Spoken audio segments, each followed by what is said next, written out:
be a sweet aroma to you. And may your Holy Spirit fill this place. Guide us, Lord, as we seek to honor and glorify you. Heavenly Father, we thank you for bringing us together today. Bless our time, guide our thoughts, and help us work in unity. Gracious God, we come before you seeking your wisdom and guidance as we enter into this time of worship. We ask that you lead us in your truth. In Jesus' name we pray. Amen. Manglingkod ta. So, ang wali nako tong niagi last Sunday, nagisgot man to og where is your fruit? Karon sad nagisgot pud ni og ang kahoy maila pinaagi siyang bunga.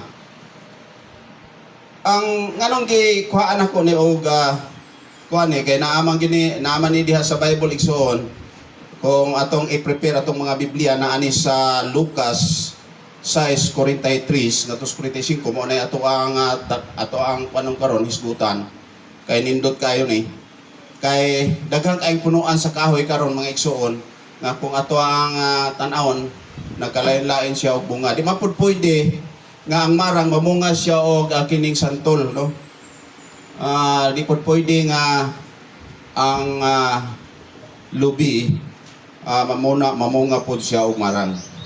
So kailangan matukoy siya kung unsang matanga no kay maila man no maila ang kahoy pinaagi sa iyang bunga. Kung ato ning susihon karon ato ning isgutan basahon sa nato ning isgutan sa Lucas igsoon mamalihog ko sa inyong Biblia. Ato ning sundan kay nindot kay ni ining isgutan sa Lucas nagingon siya dinhi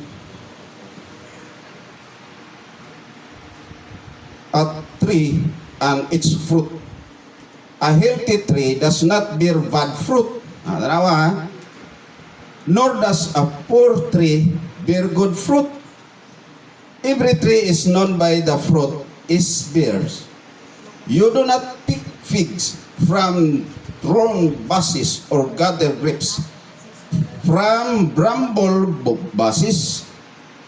A good, ano siya, sa 45 siya, a good person brings good out of the treasure of good things in his heart.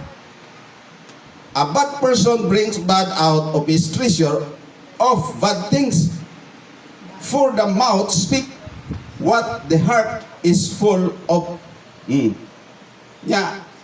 Ingon diri, ang maayo kuno nga kahoy, mamunga kuno daw ni siya og walay pulos nga bunga. Ani siya ang maayo nga kahoy dili mamunga no, sorry. Dili mamunga nga walay pulos nga bunga. So kung maayo nga kahoy igsoon natural lang nga mubunga gyud siya maayo pong bunga kung maayo ang kahoy, no? Tama.